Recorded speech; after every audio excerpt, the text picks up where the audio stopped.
Hey everyone. So we know how sex is determined in humans because we know that we've got 46 chromosomes and two of those chromosomes are the sex chromosomes, which we can see here. There's an X and a Y. If you have a Y chromosome, well, if you have an X and a Y, you're a male, and if you have two copies of the X chromosome, you're a female. But we're now going to look at what happens when there's actually a gene that's on the X chromosome and how that affects inheritance. Because females will have two copies of a gene that's on the X chromosome, whereas males are only going to have one copy of that gene. So one allele, because their other sex chromosome is a Y chromosome.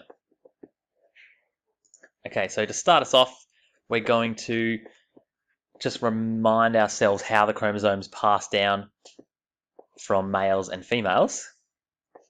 So in a male, he has 44 normal chromosomes, which are called autosomes, or non-sex chromosomes, in other words. So he has 44, and he has an X chromosome and a Y as well to make his 46. Whereas the mum in this situation, she has 44 autosomes, but she has two X chromosomes. That looks like a K.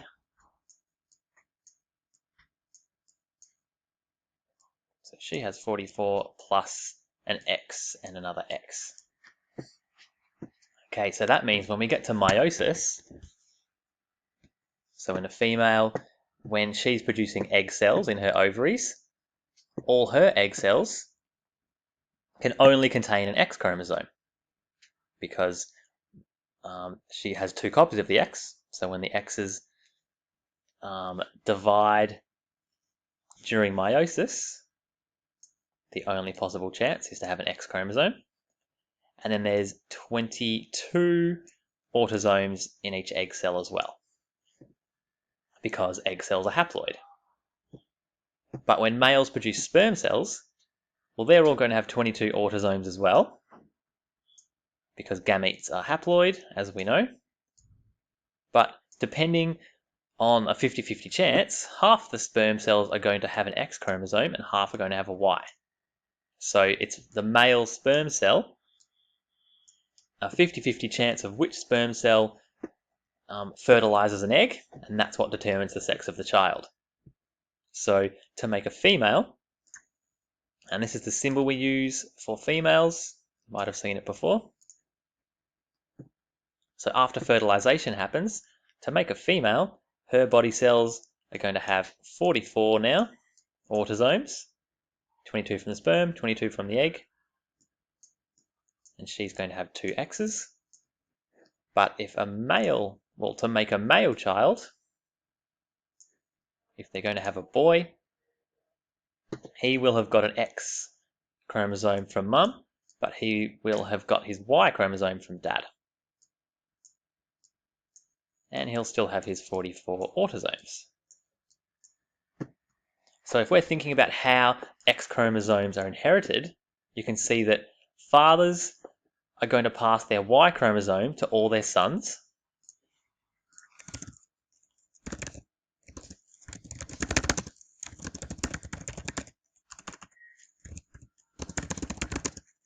To all their sons. And they also are going to pass their X chromosomes to all their daughters.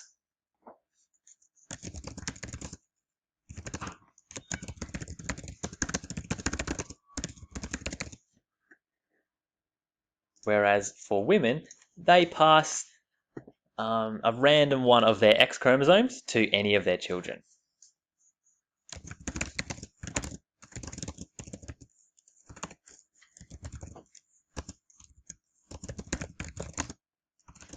To all their children. Okay, so these are some important facts to remember when we're talking about these types of genes, which we're going to now.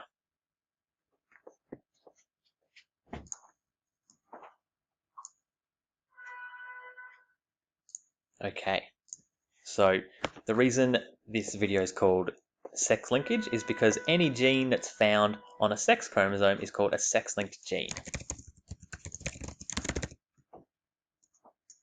Most commonly, we're talking about genes on the X chromosome when we say sex-linked, but a few genes are on the Y chromosome too, and they're still a sex-linked gene, but they're called Y-linked specifically.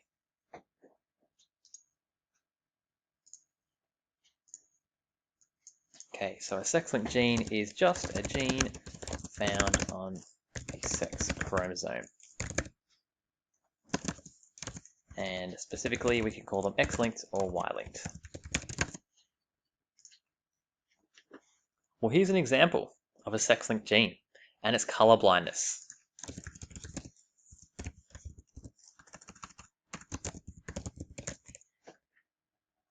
So here's a classic test that people can take to figure out if they're colorblind.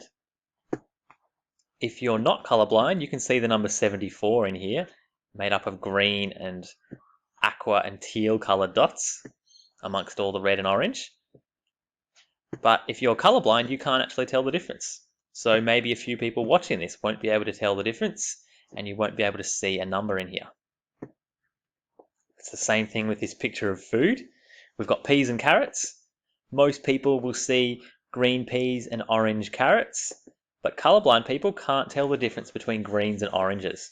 So whoever's colorblind will see this as one greeny brown color all blended together. So colorblindness is a genetic trait, and we call it a disorder because it's essentially the lack of function. You can't see these two colors like most people can. And it's caused by a gene on the X chromosome, so it's sex-linked. So let's follow how this gene's inherited. The first thing is scientists came up with a different way of labeling genes that are sex-linked to help us track them. So normally we'd choose alleles that represent the gene, so we might use a B for colorblindness. So you might have capital B would be healthy, and small b would be colorblind, but it's a bit different with a sex-linked gene. First thing we need to know is that it's X-linked and recessive. That's an important thing I missed. You can have dominant X-linked traits as well.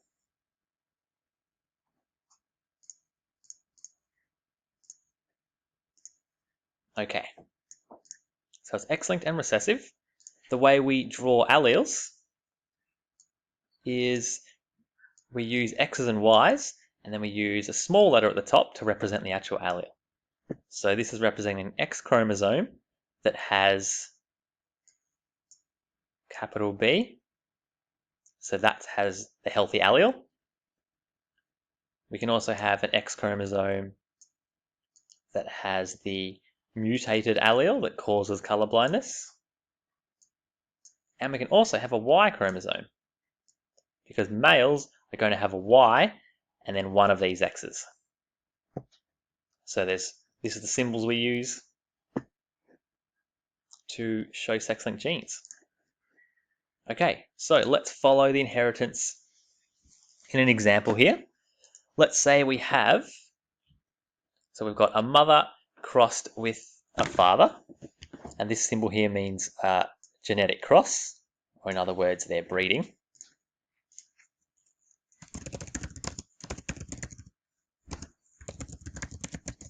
Individuals are breeding or reproducing. Okay, so in the male here, now we've got the female first. So in this situation, she has one copy of the healthy allele for color blindness, and she also has one copy of the mutated allele. So the mother here, she's not colorblind because color blindness is recessive. And because she has one copy of the healthy allele, that means she's got the normal vision phenotype. So the mum has normal vision. The father, he is also not colorblind. So he's going to have one copy of the healthy allele, but his other sex chromosome is a Y. So he only has one copy of this allele. All right, so we can draw a Punnett square and follow the inheritance of the color blindness and see what percentages of the children having the disease are.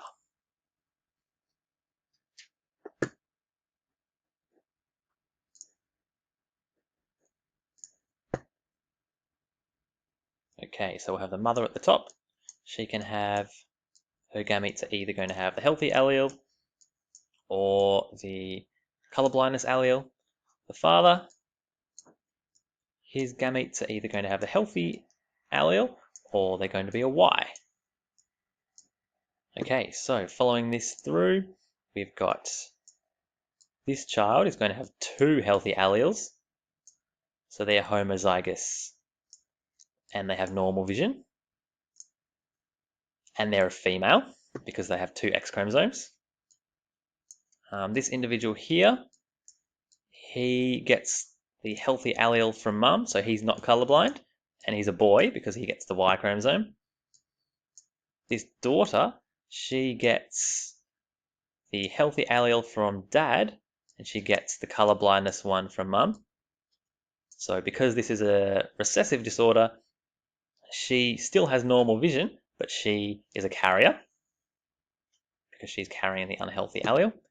And the last boy here, he gets the unhealthy allele from mum and the Y chromosome. So he, because this disorder is recessive, he is colorblind, even though he's only got one copy of that allele. So in sex-linked genes, when there's a boy, they're called hemizygous, as opposed to homozygous or heterozygous. Hemizygous means you only have one copy of the allele.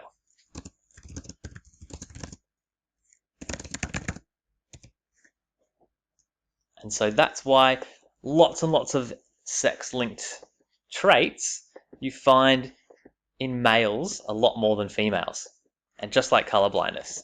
So if you go and survey the population, it's about 8% of males are colorblind, whereas it's only 0.5% of women that are colorblind in the population.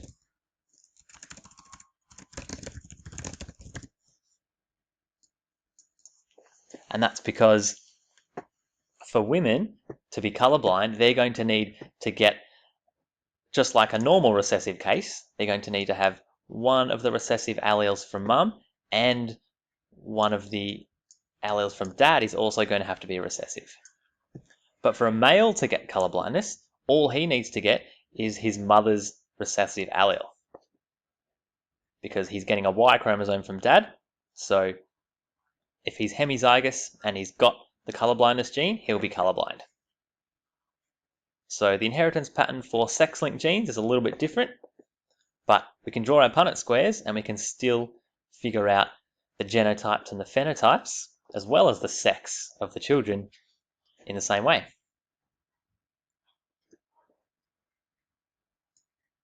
All right.